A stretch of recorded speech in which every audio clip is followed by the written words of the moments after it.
كتبنا على بني إسرائيل أنه من قتل نفسا بغير نفس أو فساد في الأرض فكأنما قتل الناس جميعا ومن أحياها فكأنما أحيا الناس جميعا.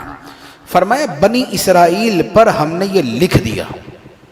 بنی اسرائیل یعنی یہودی عیسائی، ان کی کتابوں میں خدا نے لکھ دیا کہ جس نے کسی ایک جان کو قتل کیا وہ ایسے ہے جیسے روئے زمین کے سارے انسانوں کو قتل کیا.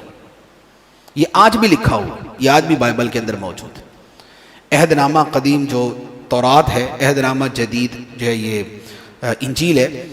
تو فرمایا کہ ہم نے اس میں لکھ دیا جس نے ایک جان کو قتل کیا ایسا ہے جیسے اس نے تمام انسانوں کو قتل کر دیا، اور جس نے ایک جان کو بچایا وہ ایسے ہے جیسے اس نے تمام انسانوں کو بچایا.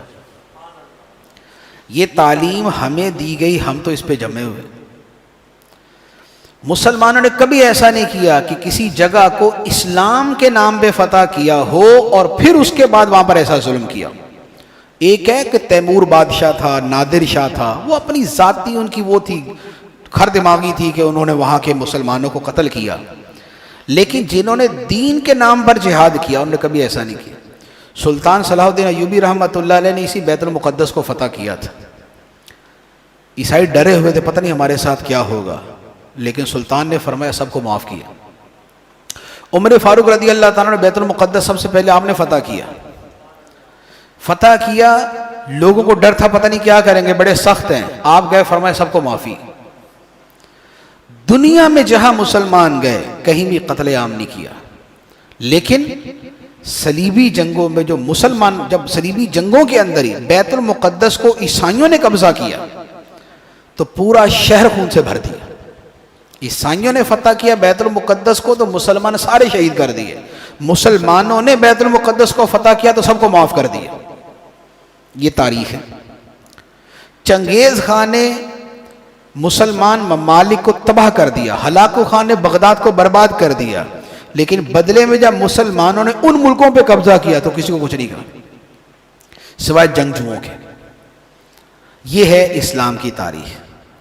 اور آج بھی وہی حال ہے، آج بھی وہی حال. دنیا میں جہاں پر بھی شہید ہوئے، مرے ہیں مسلمان، مرے، خواہ عراق ہے، افغانستان ہے، یا فلسطین ہے، یا جو ہے وہ چچنیا تھا ایک زمانے میں، یا جو ہے یہ شام ہے، یا جو ہے ادھر برما کے اندر، ہر جگہ پہ قتل عام ہوا تو مسلمانوں کا ہوا.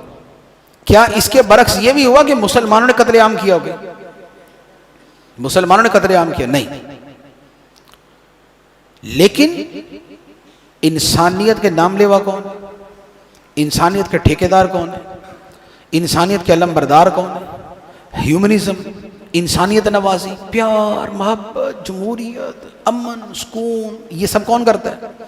سب منافق کرتے ہیں، سب منافق کرتے ہیں. 10 لاکھ بندے مار کے بھی تم کہتے ہو امن، 10 لاکھ بچے یتیم کر کے پھر بھی تم کہتے ہو کہ پیار، محبت اور جمہوریت اور ڈیموکریسی اور تعلیم اور ایجوکیشن اور انسانیت.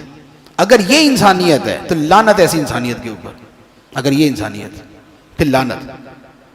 پھر ہمیں غیر انسانیت پسند ہے کہ جس میں کم از کم ہم دوسروں کا خیال تو کریں. تو جہاں انسانیت کے نام پہ حملہ ہوگا وہاں یہ ہوگا، جہاں اسلام کے نام پہ ہوگا وہاں کچھ اور ہوگا. یہ ہے فرق اسلام کے نام لیواؤں کا اور انسانیت کے نام لیواؤں کا. تو اللہ تعالیٰ نے فرمایا ایک جان کو قتل کیا تو تمام انسانوں کو قتل کرنے کے برابر، اور ایک جان کو بچایا تو تمام انسانوں کی جان کو بچانے کے برابر.